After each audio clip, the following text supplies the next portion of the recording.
Olá, pessoal! Vamos para a nossa segunda aula, Condutividade Térmica. Eu sou o professor Robert, o seu professor de Física.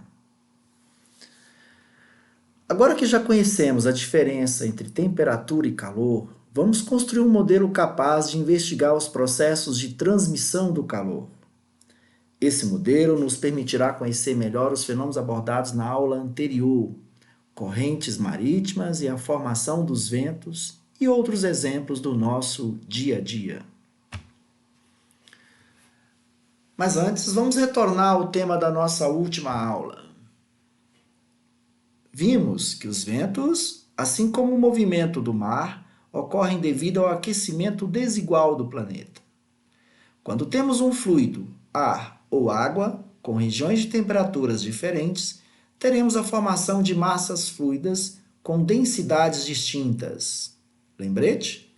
Densidade é o quanto a massa está concentrada em um volume.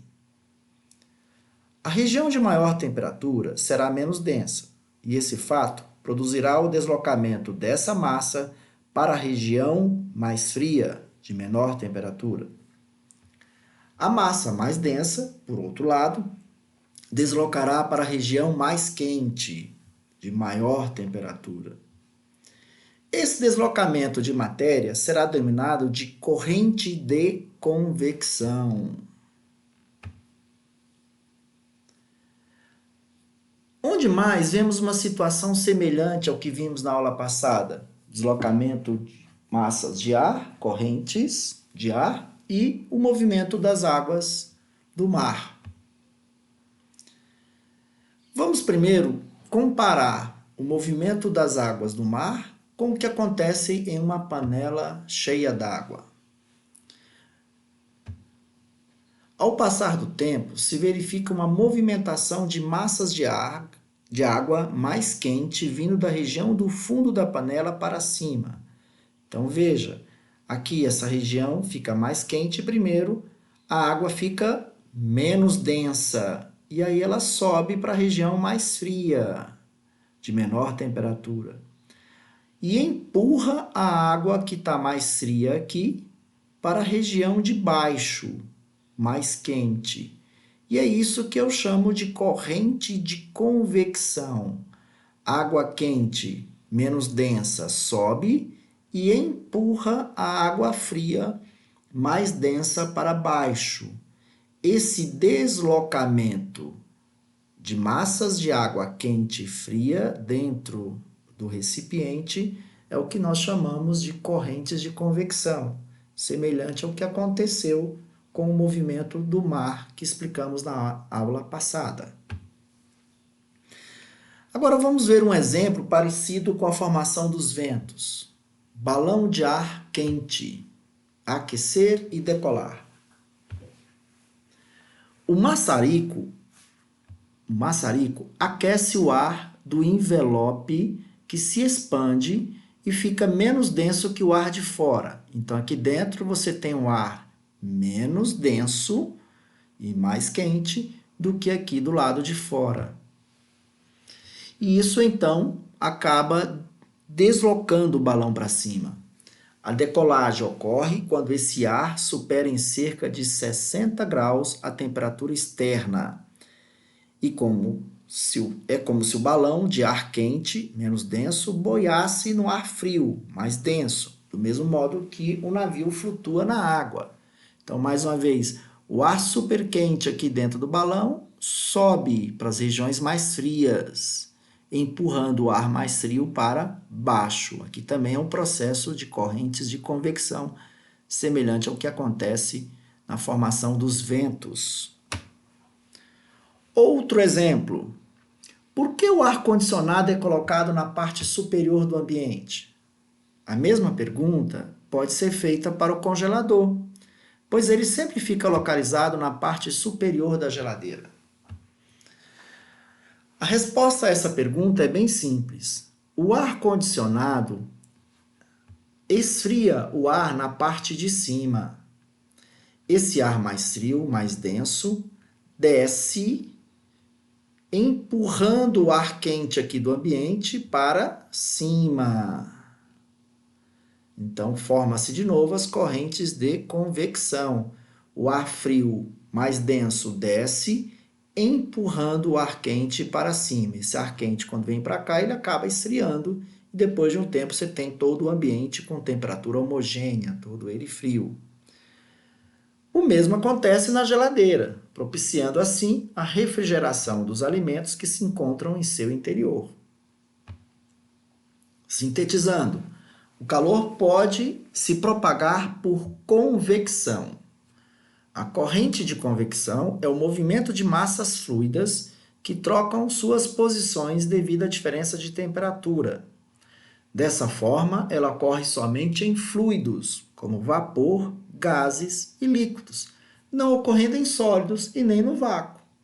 Motivos óbvios: nos sólidos não tem como a matéria deslocar, fluir. E no vácuo não tem matéria, não tem nada. O vácuo é o espaço vazio.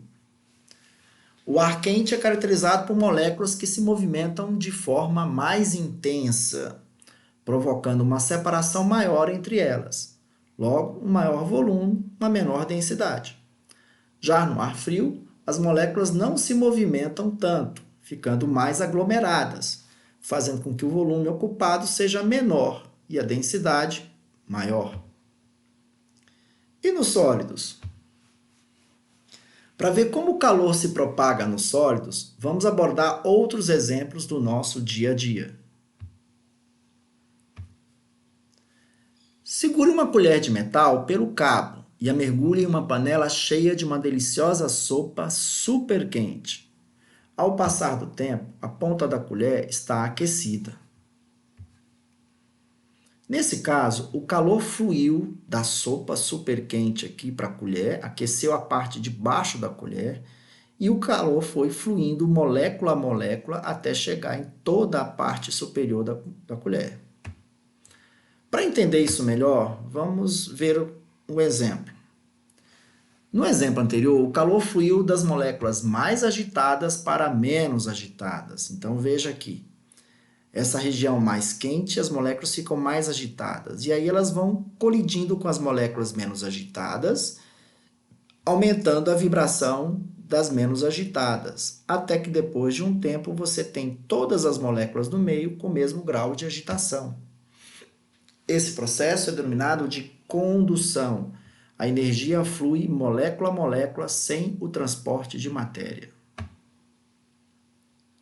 Bons e maus condutores. É importante lembrar que os materiais apresentam diferentes condutibilidades. Em outras palavras, alguns conduzem mais calor que outros.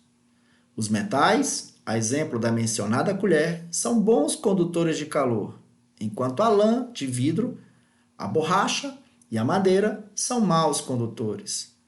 O material com baixa condutibilidade ainda pode ser considerado um isolante térmico.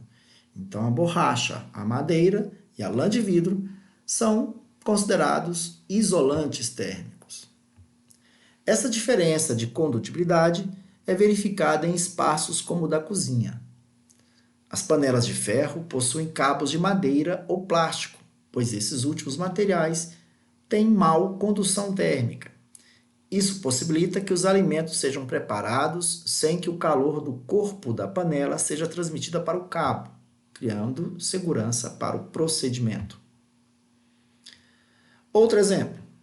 As paredes dos frigoríficos formam outro exemplo prático, pois são forradas com lã de vidro para evitar que entre calor nos espaços. Por essa mesma lógica isolante, as paredes dos fornos também são forradas, mas para evitar a perda de calor para o meio. O mesmo isolante que evita que você perca calor no frio, também evita que você ganhe calor, né, num ambiente quente. Então me responda, a roupa de lã te esquenta no frio?